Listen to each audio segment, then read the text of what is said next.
नमस्कार, स्वागत आप सभी का अवध तक न्यूज में।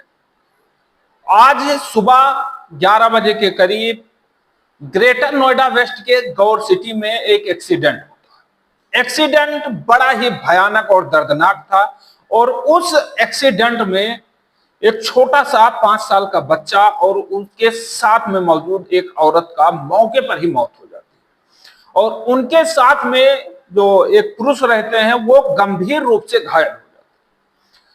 बताया गया कि एक जो डंपर था उससे एक्सीडेंट हुआ। डंपर जो है वो रॉन्ग साइड में आ रहा था और एक स्कूटी से ये पुरुष और महिला मंदिर जा रहे थे अपने छोटे से बच्चे के साथ, अपनी मनोकामनाएं लेकर, तमाम तरीके से मन्नतें लेकर भगवान से मांगने की। लेकिन उन्हें यह पता नहीं था कि ये हमारा अंतिम समय है। उस महिला को शायद ये जानकारी नहीं थी।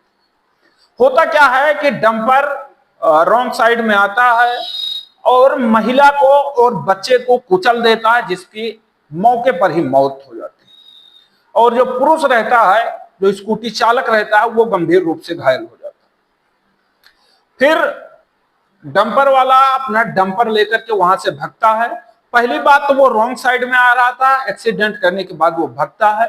वहां पर जो मौजूद लोग थे, जो सोसाइटी के लोग थे, गौर सिटी 2 के पास ये घटना हुआ और गौर सिटी 2 के पास जो मौजूद लोग थे उन्होंने डंपर चालक को पकड़ा और डंपर चालक को पकड़ने के बाद में लोगों का जो गुस्सा था वो फूटा।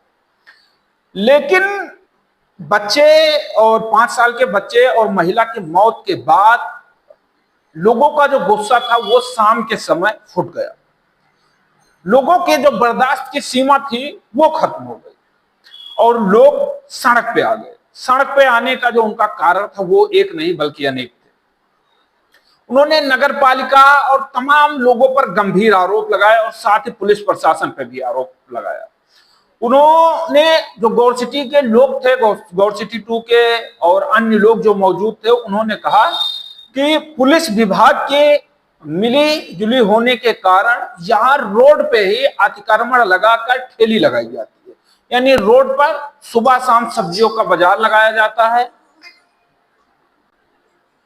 और सब्जियों का बाजार लगाने के बाद में अतिक्रमण लगाया जाता है।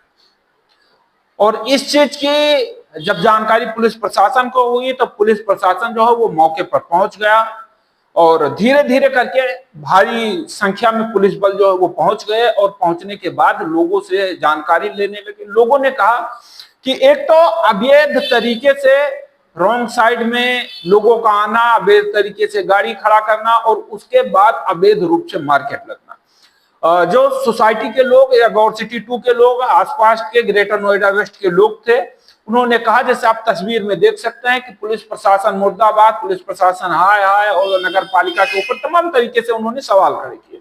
लोगों ने कहा कि इस तरीके से जो लापरवाही है वो कतई बर्दाश्त नहीं की जाएगी। रॉन्ग साइड में गाड़ी खड़े होना, रॉन्ग साइड में लोगों को गाड़ी चलाना और उसके बाद शाम को और सुबह अतिक्रमण करके ठेली लगाई जाना, यानी अवैध रूप से मार्केट लगाया जाना। अब इस पे जो लोगों ने सवाल खड़े किए वो सवाल उनके जायज थे। जायज इसलिए थे कि अगर कोई भी दुकान लगाता है तो पुलिस प्रशासन पूरे दिन, चाहे वो 100 नंबर हो, 100 नंबर की गाड़ी हो, 100 नंबर की बाइक हो या अन्य प्रशासन हो, पूरा प्रशासन पूरे दिन घूमता रहता है। क्या उसे दिखाई नहीं देता कि सुबह और शाम को इस तरीके से अतिक्रमण किया जाता है? रोड पे हेलमेट के लिए लोगों को रोका जाता है, रोड पे लोगों को टॉर्चर किया जाता है पुलिस प्रशासन द्वारा, लेकिन उस पुलिस प्रशासन को यह नहीं दिखाई देता है कि किस तरीके से अवैध रूप से लोग लाके गाड़ी खड़ी कर देते हैं। और इन्हीं सब चीजों के कारण लोगों का जो बर्दाश्त करने का एक हद था, सहनशीलता की हद थी, वो आज टूट गए। लोगों ने प्रदर्शन किया। हालांकि पुलिस के जो सीनियर अधिकारी थे वो भी मौके पर पहुंचे। उन्होंने काफी समझाया बुझाया और कहा, आश्वासन दिया कि आज के बाद में ना दुकानें लगेंगी अवैध रूप से, जितने भी गाड़ियां खड़ी होती हैं जो रॉन्ग साइड से आती हैं या रॉन्ग पार्किंग में खड़ी होती हैं, उनके खिलाफ में कार्रवाई की जाएगी, उनका चालान किया जाएगा। और तमाम सारी बातों होने के बाद लोगों को समझाया, लोगों को संतुष्ट किया कि हम आपको आश्वासन देते हैं कि आज जो सुबह एक बच्चे और महिला के साथ हुआ है वो दोबारा ऐसी चीजें नहीं होंगी। जो भी रोंग साइड में अपने वाहन लेकर आएंगे उन पे कठोर ठोस कार्रवाई किया जाएगा। और इन सब के बाद गौर सिटी के लोगों ने पुलिस प्रशासन के साथ मिलकर जो रोड जाम किया था, जो रोड पे बैरिकेटिंग लगाया था, लोगों का आवागमन जो है वो बंद कर दिया था, आवागमन ठप कर दिया था, उसे चालू किया।